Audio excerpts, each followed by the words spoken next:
This is the real trap. The same mind that protects you can also imprison you. Because when awareness becomes your primary way of staying safe, turning it off feels dangerous. You believe that if you stop monitoring, stop anticipating, or stop bracing, something important will slip past you. So you keep scanning, even when there is no immediate threat. You keep interpreting, even when nothing needs to be solved. And over time, awareness stops serving you and starts ruling you. That is why telling a deeply aware person to just stop overthinking rarely works. The issue is not that your mind is active. The issue is the relationship you have with what your mind notices.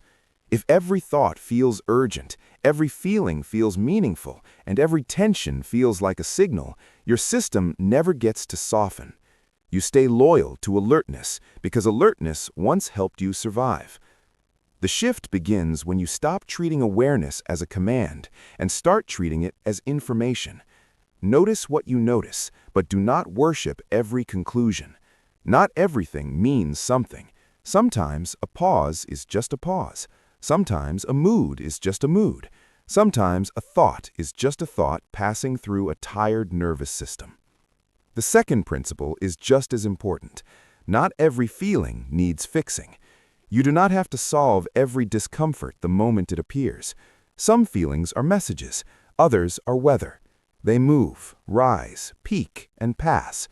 When you stop rushing to correct every internal movement, you teach your body that sensation is not the same as danger. The third principle is quieter, but deeply freeing. Not everything is yours to carry. You can care about people without absorbing them. You can sense tension without making it your responsibility. You can be compassionate without becoming a container for every room you enter. This is where transformation begins. Your awareness does not disappear. It becomes softer, lighter, more spacious. You still notice subtleties, but you are no longer owned by them. You move from control to presence, from prediction to participation, from fear to calm observation.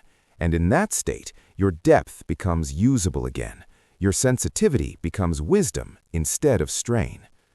So, if you have always felt too aware, too affected, too deep for a noisy world, hear this clearly. You are not broken.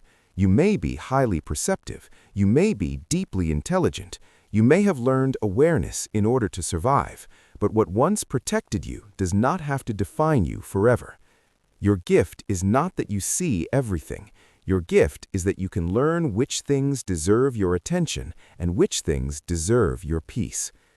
If this felt like someone finally describing your inner world, let it remind you that there are more people like you than you think.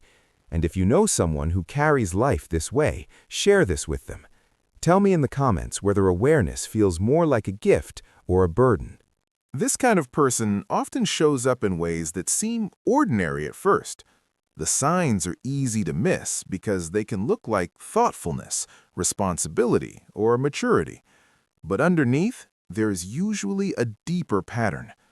Awareness has started to turn inward, outward, and futureward all at once.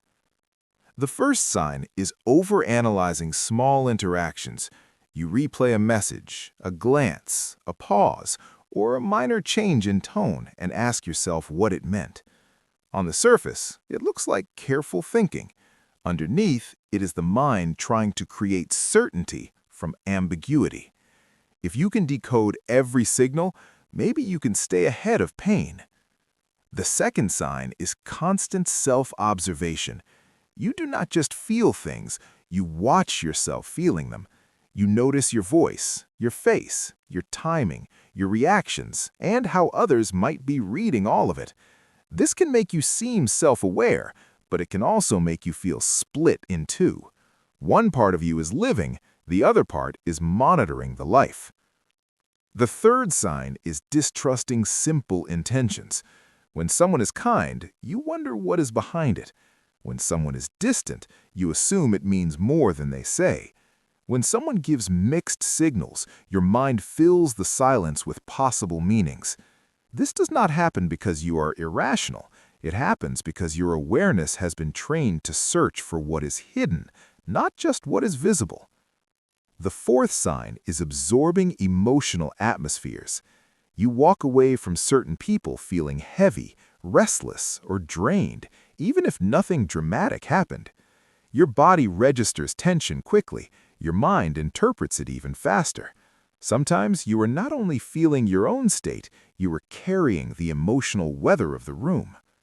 The fifth sign is a physical anxiety loop. Your chest tightens, your stomach drops, your jaw hardens, and your mind immediately looks for a reason. Then the body reacts to the thought, and the thought reacts to the body. A small sensation becomes a story becomes a warning becomes a loop. The sixth sign is mental simulation. Before conversations, decisions, or changes, you run possible outcomes again and again. You plan what could happen, how you would respond, what might go wrong, and how to prevent it. This feels productive, but often it is not preparation. It is a way of borrowing stress from the future. And this is where the hidden consequence appears. Too much awareness slowly becomes over-control. Instead of meeting life as it arrives, you start predicting it before it happens. You stop resting in the present because part of you is always rehearsing, scanning, adjusting, and preparing. Eventually, life stops feeling like something you are living and starts feeling like something you are managing from a distance. And the more skilled you become at anticipating everything, the less permission you give yourself to simply exist without decoding, defending, or preparing for the next nearby invisible threat. Have you ever walked into a room and felt the mood before anyone spoke? You notice the pause after your joke, the shift in someone's eyes, the sentence that ended too quickly, the smile that looked right but felt wrong. While other people move through life without reading every signal, you are catching details that seem invisible to everyone else. You can hear tension in a polite voice. You can sense distance in a simple text. You can feel a change in energy before a problem has a name. And if this has been true for most of your life, you may have started wondering whether your mind is unusually sharp, unusually tired, or both. There's a strange type of person who seems deeply aware of everything, not just what is happening, but what might be happening underneath it. They read the room, read themselves, and then read the reading. They notice what was said, what was meant, what was avoided, and what it could lead to later. From the outside, this can look like intelligence, maturity, emotional depth, even wisdom, and sometimes it is. But there's another side to it that people rarely talk about. The same awareness that makes you insightful can also make you exhausted. The same sensitivity that helps you understand people can make it almost impossible to relax around them.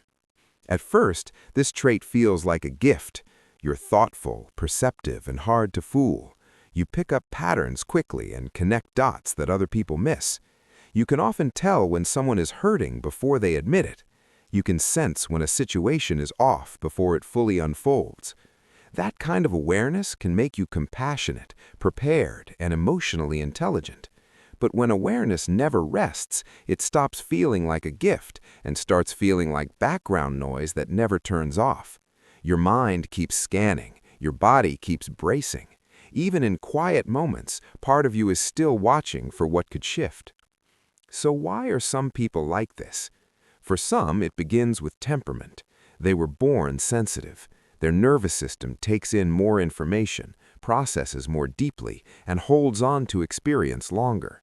They do not simply react to life, they absorb it. A look, a tone, a silence, a change in rhythm can stay with them for hours. For others, this awareness was learned. It became a survival skill. If childhood felt unpredictable, emotionally confusing, or tense, paying close attention may have been the safest thing to do. You learn to read faces, voices, footsteps, and moods because your well-being depended on it. You became observant not because you were weak, but because your system was trying to protect you. What people call overthinking is often a form of vigilance that never received permission to rest. And when that vigilance follows you into adulthood, it can look less like fear and more like personality, which is why many aware people never realize what they are carrying.